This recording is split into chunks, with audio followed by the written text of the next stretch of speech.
Need some spooky Halloween music. Welcome to the Spooktacular episode of Fade the Duce. Look around the corner. What is that? Is that last week's picks? I'm running. You got that right. What's up? Welcome to another episode of Fade the Deuce. You know my humor has to come into this, so glad to actually have the real Matt McCumber, not I'm here. Your picks. But I think your picks, the good luck is coming. So other than that, how was your week, Matt? Yeah, it was good. I was in Chicago for a conference and had some flight trouble, so couldn't be on the show last week. So I apologize, but went 2-3-1. I pushed on my lock. I took Mississippi State +7. They're up 38-14 in the fourth quarter. Looked really good. Pushed Brandon Walker at home. He had some fun with that, right? Just a collapse to even get that to overtime and then to push on the +7. But, a couple bad beats here and there. It's that time of year. Hey, Matt, like people who watch the show who might not be as avid gamblers as you are, that's why you buy hooks, man. That's exactly right. Yeah. Why you buy the hooks. Those hooks really do matter. I didn't even realize you could buy a hook. Maybe that's bad. Yeah. Anyway. So what will happen is like if Matt went to a regular book with that game, Mississippi State +7, he's probably -110. So you go, I bet $110 to win $100. What they'll do, a lot of them is you could get it at 7.5 for -120, -115. Yeah. So you just get a little more juice. So you bet $100, you win 85 instead of 90, basically. I mean, like let's just be quick about it, but it's not exactly accurate, but it's normally like 91. Right. Yeah. So that's what I mean. You just get back a little bit less than you would. That's with buying a hook. So. Well, as we jump into this week's college football picks, I can say this, you guys. Hey, the Bulls are 4-0. Yeah, they are. Iowa's playing great. Yeah. Iowa's playing. Mattis Buzele looks pretty good, huh? Yeah, something happens when you get rid of Zach LaVine. You learn how to play basketball. So, man, yeah. So let's get to it this week. First game we're going to go over. We've got Cincinnati and Brendan Sorsby, who I guess is a pretty efficient quarterback. Oh yeah, and they're going to Salt Lake City to take on Utah. Utah, 10.5-point favorite. Yeah, I think we chat a little bit about this. Maybe there's something I don't know, Kev. I think Cincinnati's been a pretty darn good team this year. Just take away the neutral site game at Arrowhead against Nebraska in week 1, and where's Cincinnati at? So, Kevin, we'll start with you here. 10.5 points in Salt Lake City. Seems a little odd, 10.5, but we'll go ahead. We'll start with you. Yeah, the number's really big. Like I was a little bit surprised when I saw how big it was. Obviously, this is the game day game this week, heading out to Salt Lake City. I think that Utah's a really good football team. I think Cincinnati's proven themselves. I do think when I watched their game against Nebraska, it's mainly one game of theirs that I've really watched. I did see Nebraska kind of control the line of scrimmage despite the game being a 2017 Nebraska victory. Sorsby's been playing really well. They've got some nice wins. I think some of them are a little bit of fool's gold, though. Like they played a really banged up Iowa State team. 10.5 is just such a big number. It's hard for me to go there. I do like Cincinnati's offense. But the Utes got something special going on at that place at night. I am reluctantly going to take the favorites here in a big home game environment. One of the toughest places to play. They've got a long trip out there. It's a 10-15 body clock game, which I don't think has as much PM as the AM ones do, but I still think it contributes a little bit. Yeah, give me the Utes. I'll lay the points. I see this one being something like 34-21, which would be right near the over-under total. I was looking for a little lean on the over-under. 55.5. I don't have a real strong one there. So that's where I'm going. Matt, what about you, bud? Yeah, I mean, everything that you said, I am in agreement with you. I'm looking here. The thing that sets me apart here with I'm going to go ahead and take Cincinnati. I want to take the points because I love the hook here. And this could be another game where you might have a late score. It's 17 points, and they throw a late touchdown and gets it to 10, and you just get. Maybe I'm having thoughts of last week getting burned by the hook, so I'm taking the hook this week. But you look at this Cincinnati offense; they're ranked 4th in the nation in red zone efficiency, and that's against Utah defense that's ranked 85th.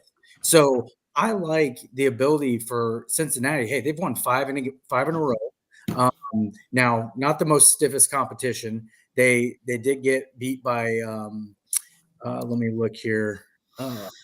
Utah got beat by BYU. BYU, but BYU's beating everybody squad, though. So. Baylor, Oklahoma State, UCF, Iowa State, and KU. That's our last 5. Not exactly a murderer's row there, but they're winning these games pretty handily. 41-20, 49-17, 20-11, 38-30, 37-34. A couple that were close. But my point, end of the day, they're 4th in red zone efficiency. They're 1st in the nation in sacks allowed. You go on the road, you're going to need to score points in the red zone, and you're going to need to protect your quarterback. I like them to be able to score enough in this game. This is a Utah team that's coming off a absolute woodshed win versus Colorado. I mean, 53-7 at home. I think they're feeling themselves maybe a little bit. Didn't Colorado have -7 yards total? At one point, they had more than that. It was pathetic. It was a bad showing. But I'm going to take the Bearcats here at 10.5, and just like their ability, they're tough, and I think they can score enough in this game to keep it within the number. All right, let's move a little bit to the Conference of Champions, and that's the Big 10. Or the Big 20, the Big 18, whatever the hell they are now. Let's go to Lincoln. Man. We're going to go to Lincoln. And, what is Nebraska? They're 5-2. 6-2. 6-2. My apologies. A 6-2 Nebraska team at night at home, and they're a 6.5-point dog, and there's reasons for that. I actually think I like the line. USC coming off a bye week where their last game was a pretty good showing in South Bend. I know everybody's like, we got our tails kicked. Minus 2 stupid plays, USC could have won the game. I mean, it was close. It was close. So they had a good showing in South Bend. We know they're the number 1 offense in the country. They are very efficient. They've got Mekhi Lemon. They've still got explosive run game, which Nebraska actually has one of the best pass defenses in the country. So that's going to be interesting. They don't have a very good rush defense because Northwestern exposed that last week. So there's some good passing offense, good pass defense. Nebraska does give up a lot of sacks. We've talked about that. Matt, we'll start with you here. You like the 6.5 there for the Trojans? I do. I think it's a little bit of a sneaky line. I hate going against Kev's equation of here, a home dog in prime time, but I just continue to go back to Nebraska's ability to beat ranked teams. USC had a bye week. They're back in the rankings. They haven't proven it to me. They haven't proven it to me in what are we at, like 0 in the last 18 or 19 games now? To your point, I look at this USC offense. I love their offense. Their defense has gotten better. To your point, I mean, they were just a couple plays away at Notre Dame and probably should have won that game. But they're first in the NCAA in yards per play. They're 5th in points. They're 1st in passing yards. They're 9th in sacks allowed, 7th in first downs, 6th in third down conversions. I mean, it's the number 1 offense in the country. I look at the defensive ranks of Nebraska, 127th in red zone efficiency. What are you saying? Number two in passing yards allowed. Passing yards, they are number 2. You're And correct. number 2 in yards per completion. But I still, they're 112th in sacks allowed and 127th in red zone. I think that's where you start to see some gaps being filled by USC there and taken advantage of. Raul is obviously a good quarterback, but I think you got the better quarterback in Maava here with USC. I think you have the better coaching with Lincoln Riley, but it might be a toss-up. And I know it's going to be a tough environment, but they played at Notre Dame on the road. They played at Illinois on the road in a tough environment. I think they'll be ready. They're coming off the bye. Nebraska had to work really hard last week to beat Northwestern by 7. So I'm going to lean into this Vegas line here. I think Vegas knows something to have them this much of a favorite on the road in prime time. So give me USC minus 6.5. Yeah. Like my man Scott Van Pelt says, general principle game. I get a home team at night. I get almost a full touchdown. I'm going to take the Huskers, but some of the stats out there just don't align with it. The Huskers are one of the worst teams in the country at allowing sacks. USC's top 30 at getting to the quarterback. What does give me hope here is that Nebraska's pass defense has been really good. Second in the nation in yards allowed per game at 127.5. Now, when you think about that, I mean, we're halfway through the Big Ten schedule. They've played some teams that should be able to throw the ball at this point. One of those teams being Cincinnati with Brennan Sorsby, one of the most efficient quarterbacks in the country. They've shown the ability they can shut down the passing game. With that being said, so you're going to have to run the ball to beat Nebraska in this game. Well, who's going to run the ball for USC? How healthy is their backfield? They're relying on King Mitchell or King Miller, walk-on freshman. When last time we saw him play, if the backfield's healthy, I like it. But general principle game, I can't give almost a touchdown to a team it's a blackout game. But I was there last year for the Illinois game. Listen, Illinois fans don't want to hear it. Nebraska should have won that game. They shot themselves in the foot. I think with the sophomore quarterback now in Raiola, I do wonder. There's been some rumblings on some things that happened this week. Earlier in the week, I really would have been like, ugh. And I think maybe that's where that line started. Big time conversations early in the week about Rule heading to Penn State. How much would that affect the overall atmosphere of the team?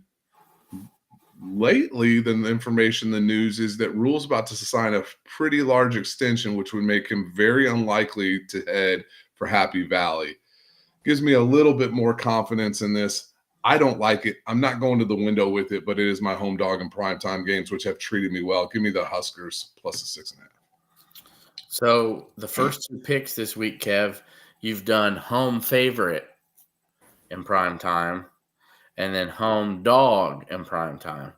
So the prime time home team, there's no bias there. It's just when you feel like picking the dog, then it's home. No, I like dogs much more than I like favorites in this situation because favorites feel themselves a little bit, just like what Matt said about what Utah and how they came off that big win. I just think that's a tough travel situation for Cincinnati, and I think the elevation in Utah creates some problems there. But I agree with what Matt said. I don't like that hook either. I said 34-21. What if that game ends up being 34-24? I'm on the wrong side of it. So I don't like that line, but it's just where my gut feeling's going.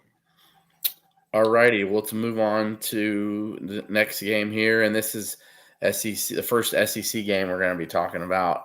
We've got Vandy in one of the hottest teams in the country with one of the highs and odds of making at least to the Heisman presentation trophy ceremony.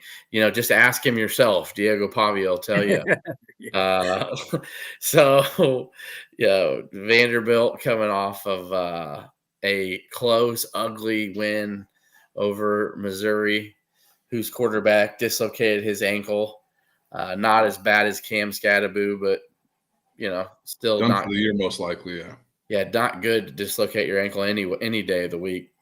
So taking on Texas, who, as Matt McCumber alluded to earlier, had a miracle in Starkville. So hopefully I don't know, have they run out of miracles? We'll see. They've escaped Lexington with a win. They escape Starkville with a win. Or can Vanderbilt go to Austin and take out the Texas Longhorns? 2.5 points here. I'll bring it up. Kev, we're going to start with you. Hook 'em. Yeah. Hook 'em. Vandy, sorry, your little bullshit season that you're on right now, and everybody's drawing your face. You're not that good. You're not that good. You can't. They struggle right now throwing the ball. They really struggle when they're forced to pass. Well, you know what you're about to face? The third best rush defense in the country, arguably one of the best defensive lines in the country. I like the Longhorns here. It's only 2.5. Only got to win by a field goal. It's in Austin. Like Sark's had all week to jump in those boys' ass about the lackadaisical thing. I don't know how much Texas is going to score here. I do lean the under. I think the over/under is 44.5. I'm just not buying who Vanderbilt is. Like, you only put up 17 points against Missouri. Arch's health is questionable. Arch Manning here. I still don't care. I like the Horns here, -2.5. This is a pros versus Joe's line too. The Joes are jumping on Vandy. Oh, they're a dog. It's sorry, Texas, who struggle at Mississippi State. I don't care. Playing in Austin, that Longhorns defense is going to get at that. Dude, you don't think they saw that strike oppose here? The only way that Vanderbilt's going to get yards on the ground against Texas is Pavia running. I've had questions all year. Can he stay healthy running as much as he does? They're going to have to run him a lot this game. And if they lose Pavia, they're SOL. Give me the Horns, -2.5. And I believe Texas's starting defensive line is 350 pounds, by the way. They're monsters, dude. Yeah, they're big. They're big men. Matt McCumber, you're up. I mean, couldn't have said it any better. I'm on the Longhorns here all day long. You couldn't pay me to go against them in this spot. This is a spot game versus a system that does not favor Vandy, in my opinion. Nope. They will do everything. Vandy is so reliant on Diego Pavia, as Kevin alluded to, that Texas has had a whole week with Sark to figure out this game plan, and they're going to do everything in their power. You line these two teams up, I'm sorry. I don't care what Texas has done to this point and how they've looked and what they, how they've been. Man to man, these are 4 and 5 stars versus 2 and 3s with maybe a couple 4s sprinkled in for Vandy. The Texas roster is just so much better, in my opinion. And Vandy is riding this wave of some success, kind of sneaking by. It's time. Rent is due, in my opinion. And I don't see them going into Austin and winning this. I think Pavia, he is taken out of his game and by the Texas defense, which is, last week I know they gave up 34 points or 38, which is pretty garbage. But they're facing a team in Mississippi State, the old Mike Leach. Let's throw it all around the ball yard here. And, Vandy is more run reliant, especially with Pavia. So, I'm not going against Texas in this spot. I think Vegas knows that's why they're favorites here. Everybody else is going to be on Vandy. Give me the Longhorns 2.5. Longhorns are playing their first game in Austin. Oh, yeah, that's right. It's September 20th. That's right. Since September 20th. They haven't played a home game since September 20th. DKR, that fandom's ready to rock and roll and get in their own stadium too. That's I think that so true. I think that contributes to a little bit of Texas's problems. Yes, they had the Red River rivalry, which is just up the road. I'm sorry, anybody who's ever driven from Austin to Dallas, it ain't just up the road. I know it's only supposed to be 3 hours. It ain't never 3 hours. Like, I'm telling you, there is always. There's something about these boys. They haven't played at home in a long time, and their numbers at home are much better. Much better. I love Texas here. All right, let's stick with the SEC. And we got Oklahoma and Tennessee here. Oklahoma coming off a home loss to Ole Miss. That's Oklahoma's second loss in the last 3 weeks, Kev? Yep. And then Tennessee, who we talked about their blow. Shouldn't have lost to Georgia, but then they go pretty decent showing in Tuscaloosa. But again, their defense this year has been just bad. So, but Oklahoma offensively, people in the Sooner fan base are questioning Mateer for some. I've just noticed that they don't really like Mateer all of a sudden for some reason. But to me, I feel like he's been a way better upgrade over Jackson Arnold. So 3.5 points here. It's in Knoxville. Matt, we're going to start with you. Do you think Tennessee just too much offense for Oklahoma? Yeah, I do believe that, and two, I'm with you. Mateer is an upgrade over Jackson Arnold, 100%, and he had a great start to the season. He was rolling. I mean, he was in the Heisman talk, and then he had the injury. He had to sit out some weeks. I have been fading Oklahoma for the last 3 weeks, and I put actual hard-earned dollars on them, and I took Ole Miss at OU last week at plus 140 and cashed out on them on the straight money line. Something seems off here with me with John Mateer and how this offense is operating.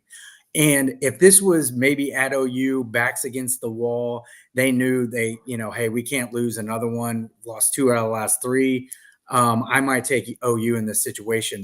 But Ryan, to your point, I don't think they have the offense right now, the way they are going, to keep Tennessee under probably 28 points.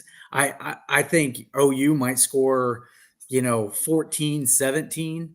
But I see Tennessee scoring at least 28 in this game. Now, I know the Tennessee defense has not been great.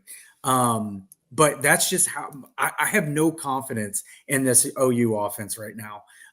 So they look stagnant. I'm going to take the Vols at home in a game where it's prime time. I think they'll be ready to play. It'll be Rocky Topping, and give me the Vols minus 3.5. Don't care about the hook. Hello, Rocky Top. I think what's the song, Kev, for Tennessee? Is that good? What is it? Old Rocky Top. Woo! Rocky Top. Rocky Top, Tennessee. I hate this line. I think Oklahoma is going to be able to score because Tennessee doesn't stop anybody. But I also think that Tennessee's offense is better than Ole Miss's potentially. Like Tennessee's hanging some points. There's all kinds of vitriol going back and forth here. Probably a little bit more.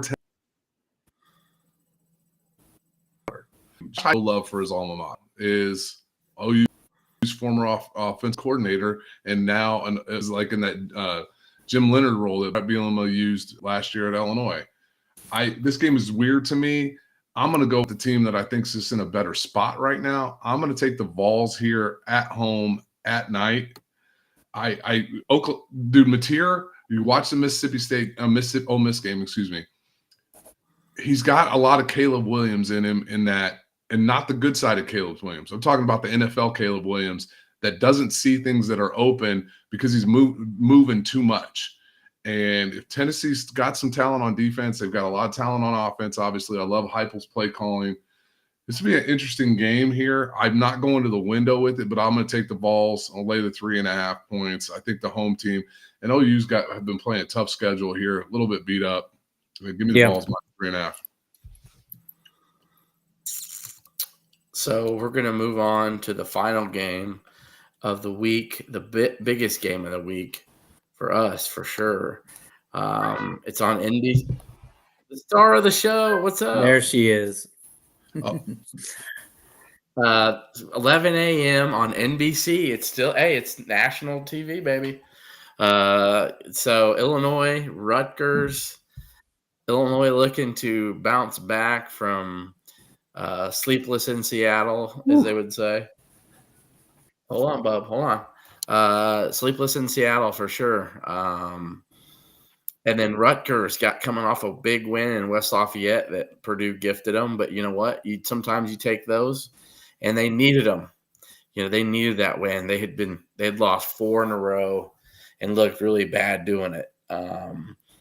So 12.5 for Illinois. The reason for that, as bad as Illinois' defense has been at times, Rutgers pretty bad. It's definitely worse. Kevin and me looked up some numbers. Well, Kevin looked the numbers up, so I'll give him credit for that. They basically had played the offenses is like ranked 72nd best offenses. Illinois is top 40, top 39, something like that. So Illinois' defense definitely has been playing better competition.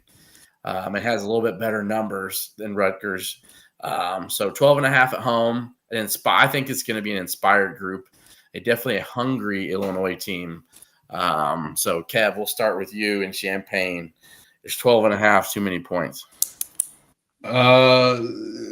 Maybe. That's not where I'm going to go with this one here. You got 2 red zone defenses that in their games have combined to allow 62 red zone trips to their opponents. That's a shit ton.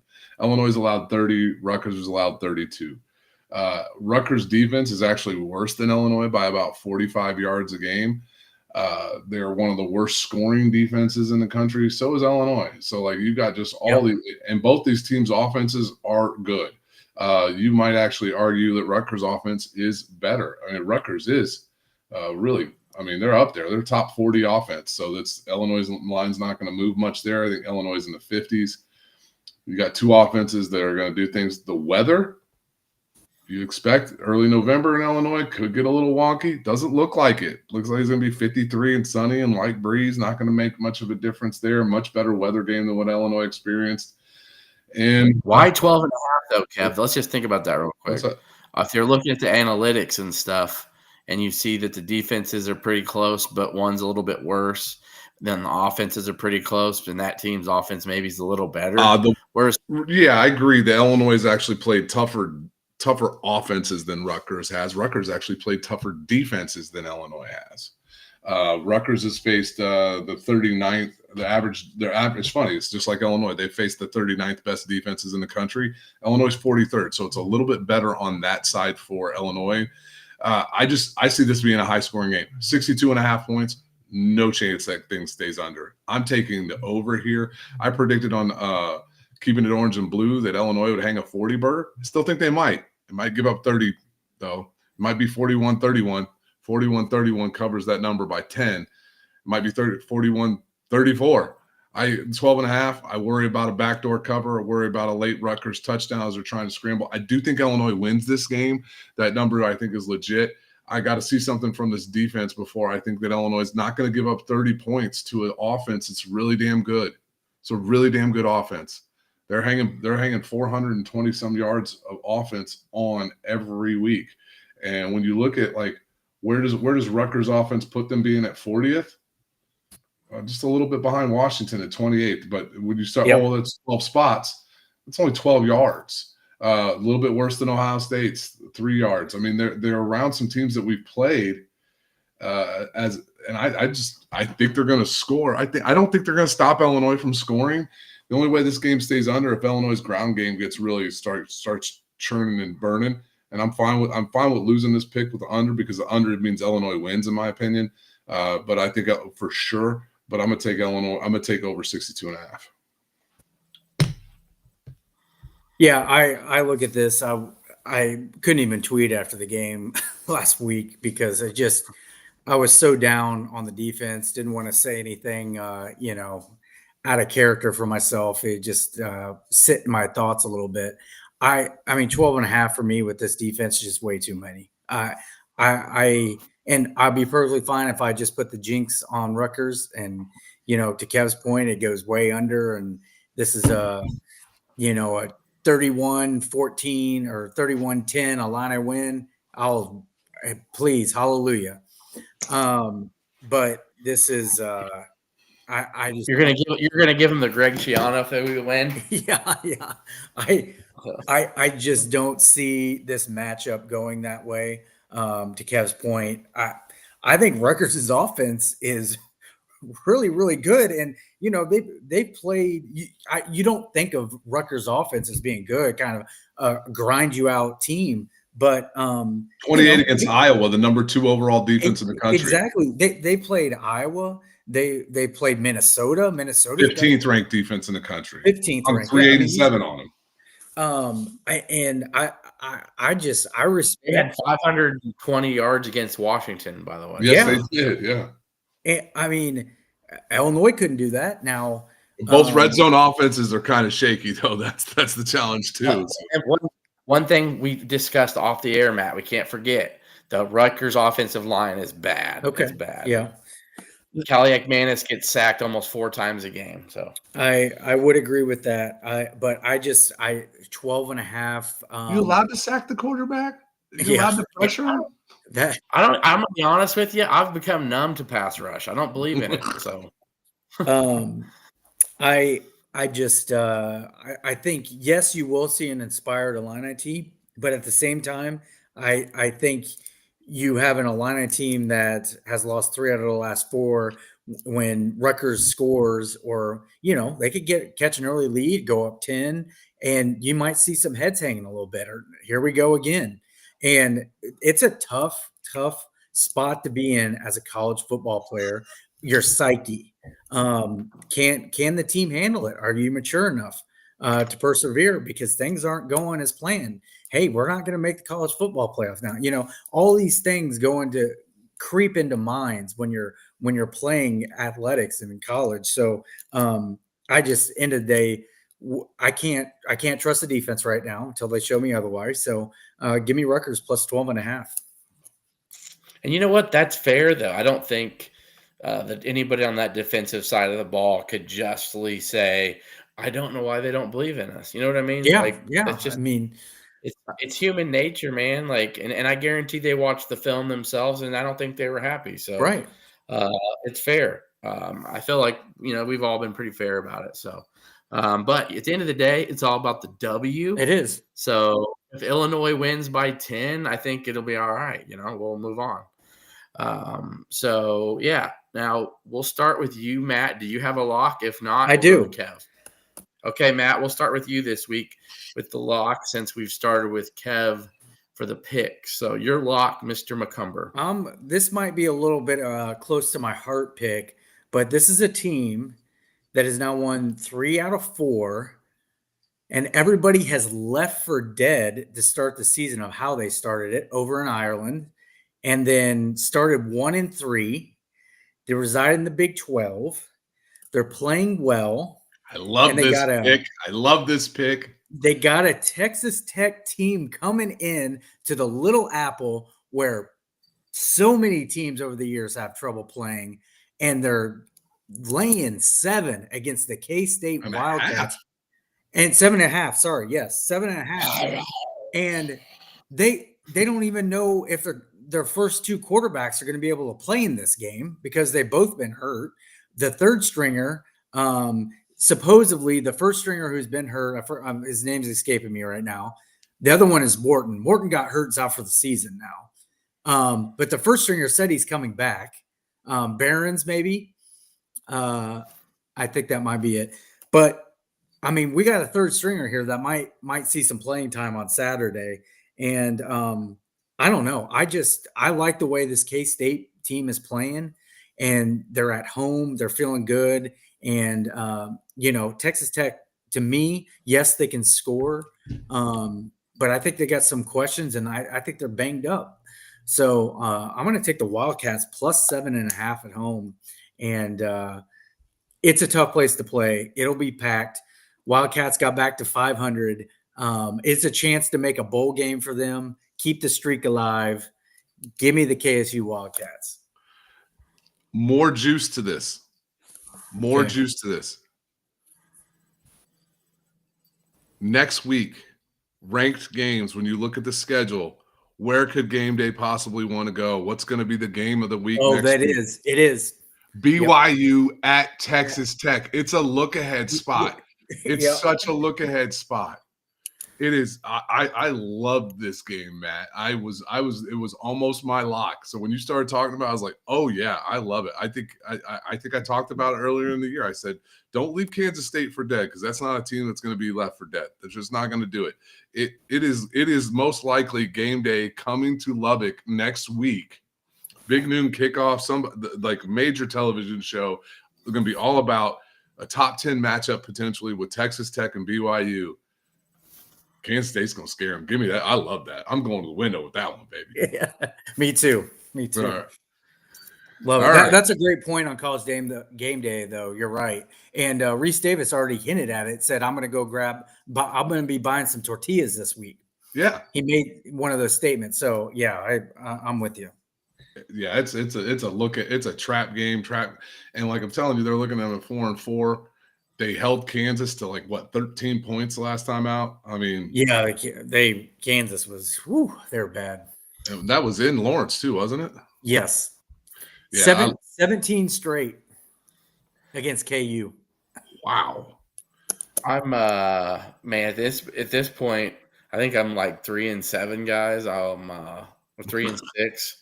You're not that bad. I've just been bad. I've been bad luck the last 4. I think that Syracuse win earlier jinxed me. I think I'm 7-2. So yeah, so it was so improbable. It was like yeah. So I mean, at the end of the day, it doesn't really matter what I pick, probably. But you want to go, Ryan?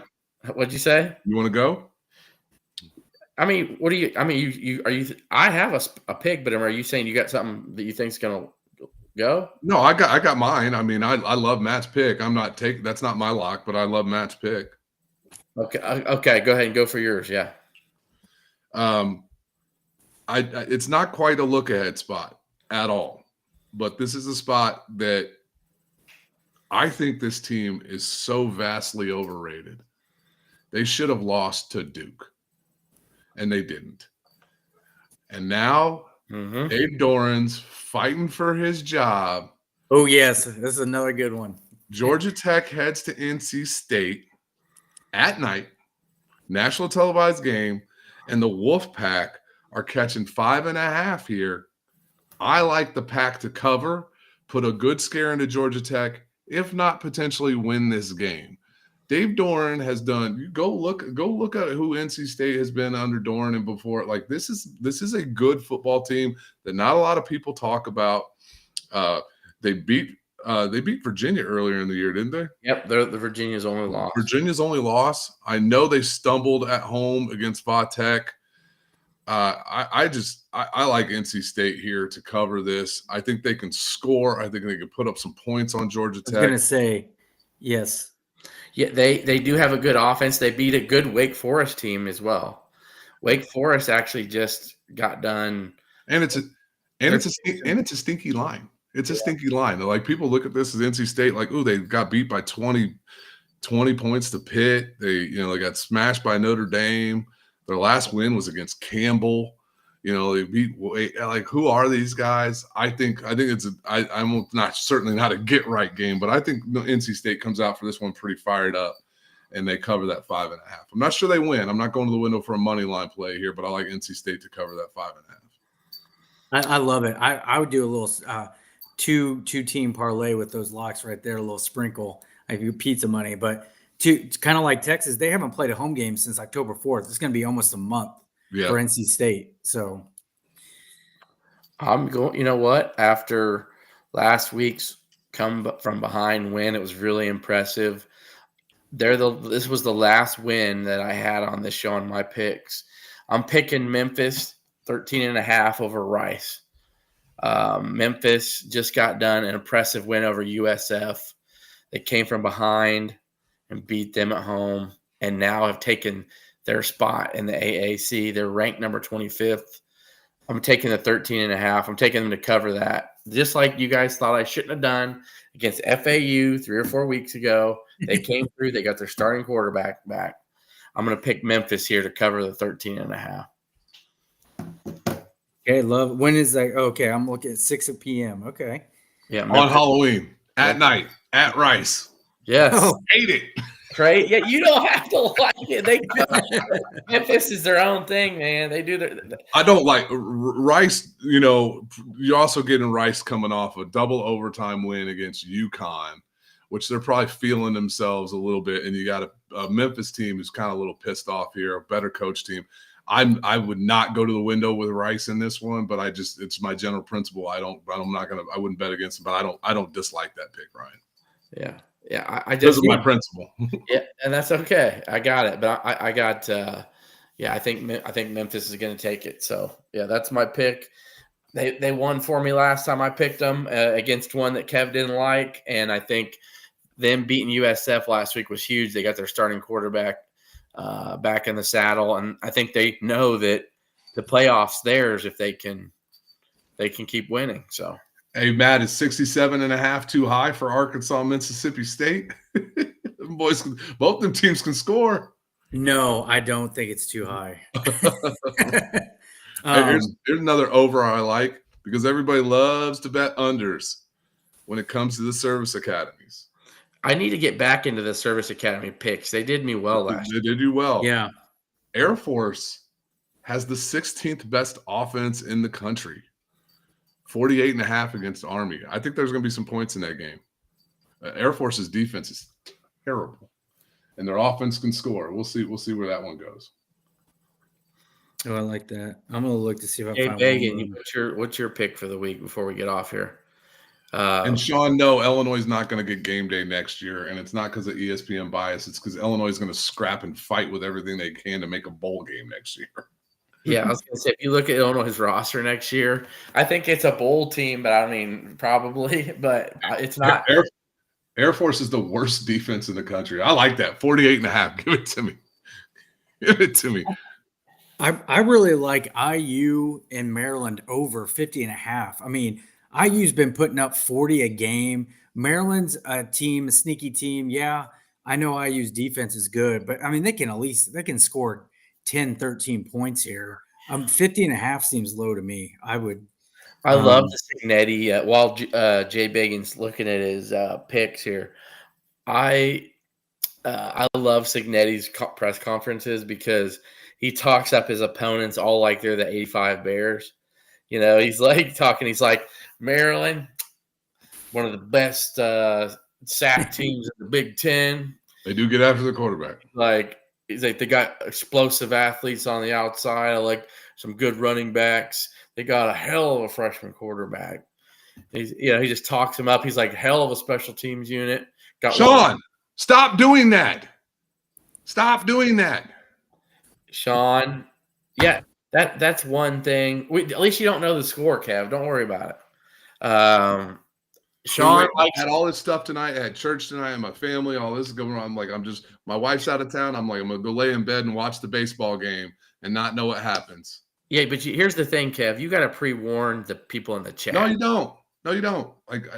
I pre-warned them plenty of times. I think Sean cares every week. He tells me about how bad the Cowboys suck and has to remind me every week. You know, it's like he doesn't care. That's just Sean Garner, man. Love you, Sean. Just don't do that anymore, please. Yeah.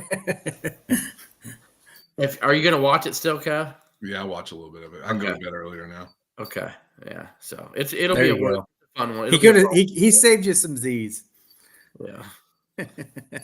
Next thing, Sean Garner's going to tell us that Illinois' defense sucks. I mean, come on. Quit ruining it.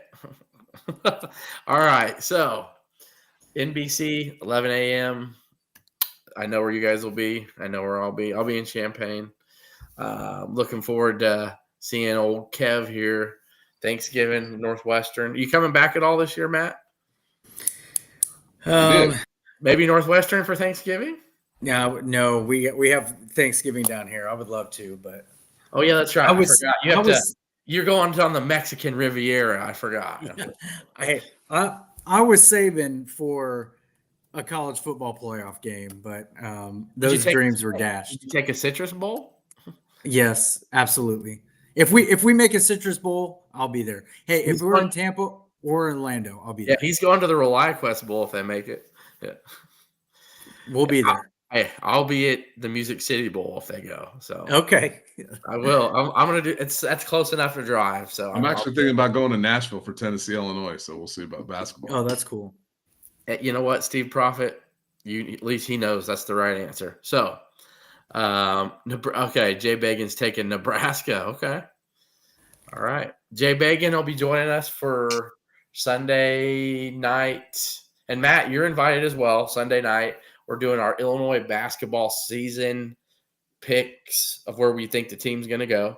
So we're just talking hoops.